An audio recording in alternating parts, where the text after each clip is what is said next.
qui est une référence dans l'histoire du Gao et dans l'histoire du monde en général. However, Sonny Ali is not the only famous figure associated with the Songhai Empire. I make my way before the light fails to the main historic attraction of Gao, the tomb of Muhammad Touré, an army commander. After the death of Sonny Ali, his successor was ousted by one of his generals, Muhammad Touré, who established the Askir dynasty. He consolidated the empire and extended its territory.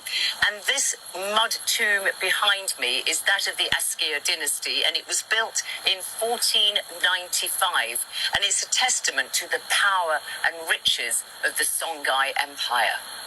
And you can see that the mud tomb has wooden spikes sticking out of it, and it's also got a mosque on the site and a cemetery. You can see some of the tombstones, and it's beautifully preserved. Under Muhammad Touré's Askir dynasty, the Songhai Empire grew ever more rich and powerful. Timbuktu basked in its glory. But Touré was deposed by his son as he grew older, triggering a gradual decline in the empire. Drought, disease, civil war and invasion meant that by 1591, the Songhai Empire had collapsed. It was broken up into independent kingdoms.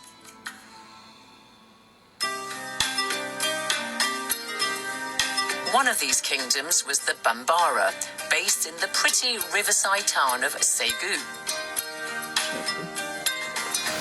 Today, it's a popular venue for cultural festivals in Mali. Kingdoms like Bambara enjoyed prosperity and sovereignty until the arrival of the Europeans in the 1800s.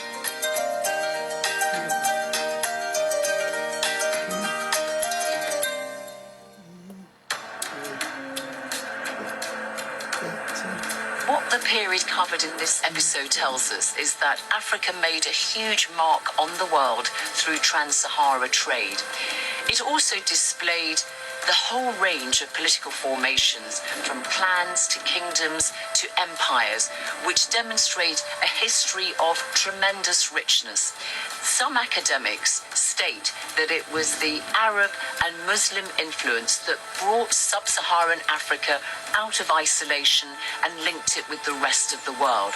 But as UNESCO's General History of Africa tells us, Africans never lived in isolation.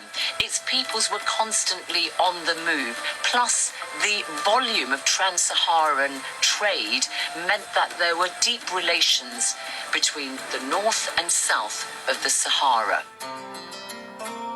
I end in Bamako, the capital of Mali, with superstar husband and wife Amadou and Mariam, whose most famous composition, Je pense à toi, provides the theme music for this series.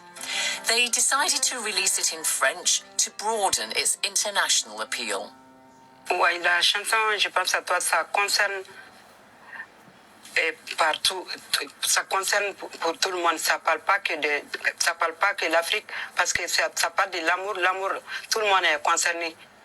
Ça parle de l'amour de nous d'abord, après, ça concerne tout le monde se retrouve dedans, quoi. Notre chanson, ou bien nos chansons d'une manière générale, ça a été une ouverture pour la musique africaine. Parce que nous, on a su mettre la dose entre la musique africaine et la musique universelle. Donc c'est ce côté-là que les gens ont choisi les morceaux, parce que chaque fois que nous jouons, les Africains, les Américains, les Européens, tout le monde se retrouve dedans. C'est pour cela. Well, perhaps I could ask you both if you would be so kind as to perform Je pense à toi for us now. Thank you.